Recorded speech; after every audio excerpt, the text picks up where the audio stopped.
थेट नागपूरमध्ये जाऊयात। माढाचे महायुतीचे उमेदवार रणजितसिंग निंबाळकर अशा प्रकारेच कामकाज मागच्या आठवडाभरामध्ये चालू आहे, ते गतिमान करण्याचा आमचा प्रयत्न आहे। सर्वांनी पाळलं पाहिजे, सर्व पक्षांनी धर्म पाळला पाहिजे, माढामध्ये पाळलाच पाहिजे। माढ्यातच नव्हे तर बारामतीसह संपूर्ण महाराष्ट्रामध्ये तो महायुतीचा धर्म पाळला पाहिजे अशी आमची भूमिका राहणार आहे। त्या संदर्भामध्ये हा पक्षाच्या पातळीवरचा विषय देवेंद्रजी आणि माननीय अजित पवार साहेब याच्यामध्ये योग्य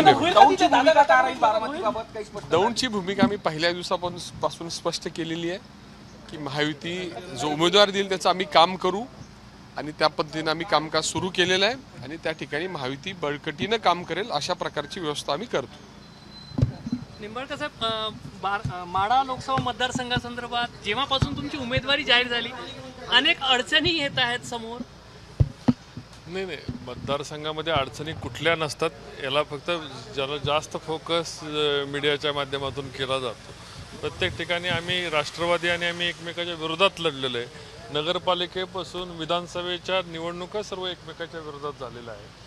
त्यामुळे त्या ठिकाणच्या नाराजी वरिष्ठ पातळीवर म्हटलं तर खालच्या पातळीवर ते टप्प्याटप्प्याने बैठकीतून चर्चेतून मार्ग काढायचा असाच विषय होत असतो। आणि माढा हा पूर्वी शरद पवार साहेबांनी लढवला असल्यामुळे त्या ठिकाणी साहजिक आहे की राष्ट्रवादीच्या लोकांची आक्रमकता त्याच्यावर जास्त असते आणि पूर्वीच्या याच्यामध्ये एकमेकाच्या विरोधात झालेले संघर्ष एका क्षणामध्ये दूर होत नाहीत, ते टप्प्याटप्प्याने दोन्ही पक्षाचे नेते आदरणीय देवेंद्रजी, आदरणीय अजितदादा हे दूर करतील अशी मला अपेक्षा आहे। धैर्यसिंह मोहिते पाटील जे आहेत ते शरद पवार साहेबांसोबत जाण्याचा त्यांचा हे लवकरच पक्षप्रवेश होणार आहे, त्यामुळे मोहिते पाटील घराण्यातूनही एक विरोध तुमच्याबद्दल होताना दिसतो। कोणीतरी विरोधात उभं राहतं, पण या ठिकाणी निवडणूक ही देशामध्ये राहुल गांधी पंतप्रधान बनणार का आदरणीय नरेंद्र मोदी पंतप्रधान बनणार आहे, ही निवडणूक माढ्यापुरती मर्यादित नसून देशाचं धोरण आणि देशाचं राजकारण आणि देशाचा प्रगतीचा वेग ठरवणार आहे। त्यामुळे समोरील उमेदवार कोण आहेत याच्यापेक्षा माढा मतदारसंघामध्ये आदरणीय मोदीजींना या ठिकाणी सर्व लोकांचा प्रेफरन्स आहे। निश्चितपणे मोदीजींना धोरण घेऊन आम्ही समोरचा उमेदवार कोण आहे याच्याकडे आम्ही दुर्लक्ष करतो। आज रामराजेंच्या नेतृत्वामध्ये एक शिष्टमंडळ अजितदादांना भेटलं, त्याच्यामध्ये असं सांगण्यात आलं की तुम्ही आणि जयकुमार गोरे यांच्याकडून सहकार्य होत नाही राष्ट्रवादीच्या नेत्यांना, अशी एक तक्रार वजा सूर जो आहे तो राष्ट्रवादीच्या नेत्यांचा अजितदादांसमोर होता। आता सहकार्याची भूमिका ही गेले 3 वर्ष पूर्वीपासून राष्ट्रवादी सत्तेत आहे, आताही ते भारतीय जनता पार्टी आणि शिवसेनेच्या सरकारमध्ये ते सत्तेत आहेत। त्यामुळे जे ते पक्ष आपापल्या लोकांना सहकार्य करतात, आम्ही कुठलं काउंटर सहकार्य त्या ठिकाणी करण्याची अपेक्षाच नव्हती। आणि या ठिकाणी फक्त आता निवडणुकीचा विषय, महायुतीचा धोरण पाळा हाच त्या ठिकाणचा विषय होता।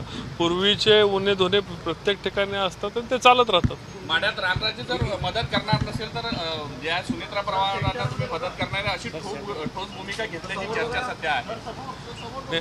अशा प्रकारची आता कुठलीही चर्चा नाही। निश्चितपणे आमदार राहुल कुल आणि आम्ही खूप जवळचे मित्र आहेत आणि माढामध्ये राष्ट्रवादी काँग्रेसनी मदत करावी ही त्यांची प्रमुख भूमिका आहे आणि त्यांचं आणि त्या संदर्भामध्ये माननीय अजितदादा आणि माननीय देवेंद्रजींचं आत्ता व्यवस्थित डिस्कशन झालेलं आहे। अशी कुठलीही आम्ही करणार नाही, आम्ही हे करणार नाही अशी कुठेही भूमिका राहुलदादांनी घेतलेली नाही।